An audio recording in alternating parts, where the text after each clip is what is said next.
Welcome back to the Lars Larson Show. It's a pleasure to be with you, and I'm glad to take your phone calls and emails. But one of the reasons we come to SHOT Show, the Shooting, Hunting, Outdoor Trade Show, is because I get the chance to interview some fantastic people, and we have done that all this week. And one of them is sitting in front of me, Joshua Travers, with Saved in America.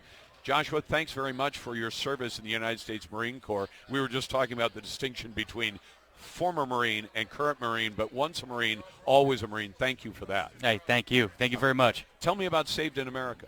So Saved in America is a nonprofit that looks for missing and runaway children in danger of sex trafficking across the country. And we're based upon a few pillars, right? One, we only have retired or former special operations personnel, active and retired law enforcement.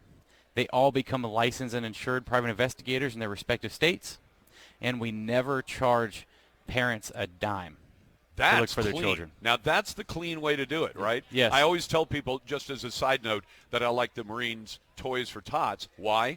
Because every single dime goes to the cause, yes, and nothing goes to the Marines. The Marines absorb a lot of the costs. They certainly personnel do it out of the goodness of their heart. That's the way to run an organization. Oh yeah. How do you keep something that clean? Donations. that's how we do it. And you know, it's a heart. It's a heart issue. Every single person that volunteers with us has a heart to look for these children. So tell me about how do you go about doing this, though?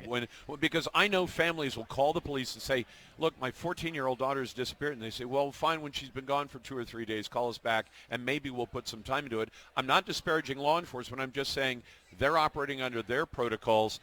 You're the kind of organization that could say, we'll help you find your daughter. Right. So, I'm a very good I'm a law enforcement liaison. So I'm an active law enforcement officer in the state of Virginia, so I get to look at both sides of the coin. Yep. So what happens, they call, and law enforcement says, well, unless there's a giant medical issue or something in danger. Or you believe that there's signs that it was a result of a crime. Right, like a result of a crime, or which doesn't happen a lot, like Taken, the movie, right? But it doesn't happen a lot here, right? And truth be told, the majority of kids who disappear for a couple of days come back. Right. But the ones that don't, well, you may have lost the trail. Right, and there's a study on it, for example. There's, at any given time, the National Center for Missing and Exploited Children said that there's 300,000 missing juvenile girls in the United States. Wow. And a separate study done at the University of San Diego said 1 in 7 are victims of child sex trafficking. And that's where we like to bridge the gap, right? We like to take and look at whether it's a missing poster from National Center for Missing and Exploited Children, whether it's a family member, a parent calling us.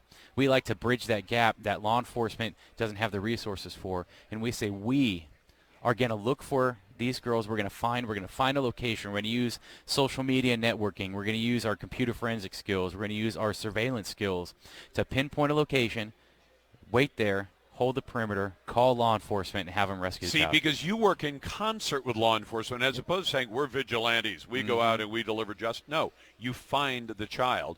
Then you say, hey, law enforcement, and if you've got if you're acting as a liaison, you have a good relationship. Oh, great relationship. I speak their language because I'm right there with them. It's, hey, brother, this is what we got, and I only want to give you information, and I want to help, right? And we actually have 2 different scenarios, really quickly. Sure. One, we actually located a child, followed in a car, tailed the car, right, and but didn't try to interfere. No, did not interfere. Because that creates a problematic situation if you don't have law enforcement power. Oh, yeah, It was beautiful because they're licensed private investigators. They have the surveillance technique, so they were able to come back, follow the vehicle, and we had the local sheriff's department actually make a traffic stop on the vehicle and recover the child. Perfect. Yeah. Because then it just looks like a traffic stop, and maybe you don't set off the guy who's taken the child. Exactly. And I'm going to use this. I want to use this to segue another really good case out of Sparks, Nevada. Hannah, who was 14 years old, was lured by social media into a member. He was a low member, but he was a member of the cartel.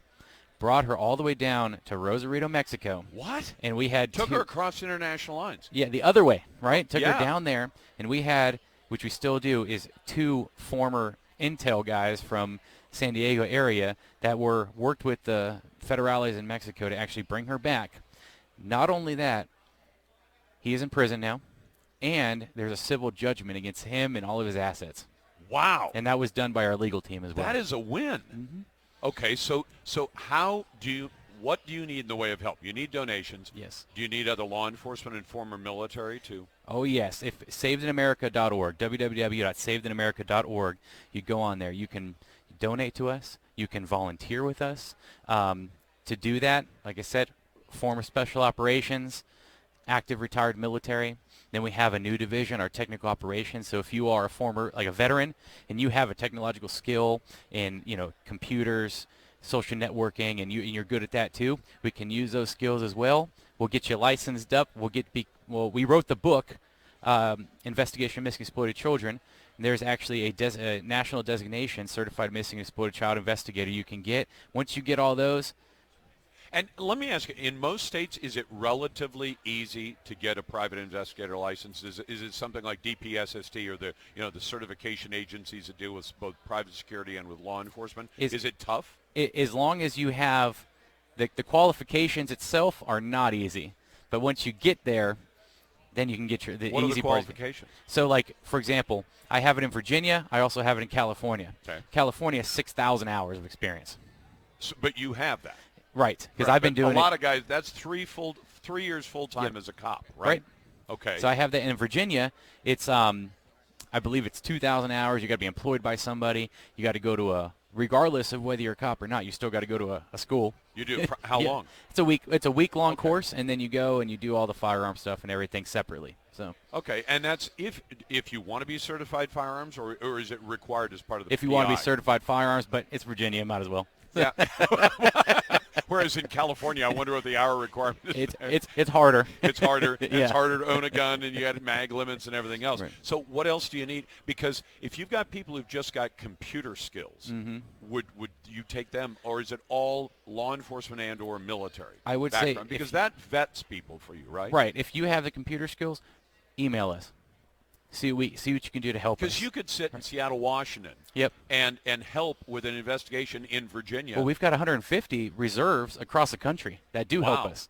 That's why we've recovered 270 girls across the country. So that's an amazing success story. Yep. And we're actually having a success story come tonight to our fundraiser at the Red Rock Casino. She's going to be there to accept our Child Saved Not Sold Scholarship Award. And she was rescued. Yes. What do the parents tell you when you rescue their daughter or granddaughter? A lot of times there's no words. It's just thank you, and that to us means everything. No doubt. Well, and does law enforcement embrace this pretty readily in most states? In most states, yes. Of course, there's always a little apprehension, but Yeah. once they talk to, it's why law enforcement lays, and once they talk to, they see that, hey, we don't want anything from you. We just want to help. Right. And we don't want to interfere. Exactly. Because they said, oh, you're going to go out and try and make the stop yourself. Nope. No. You just want to point in that direction. Yeah, and I'd say, hey, I know how it works, man. We're just going to sit in the background, and we're going to surveil, and we're going to let you do the work.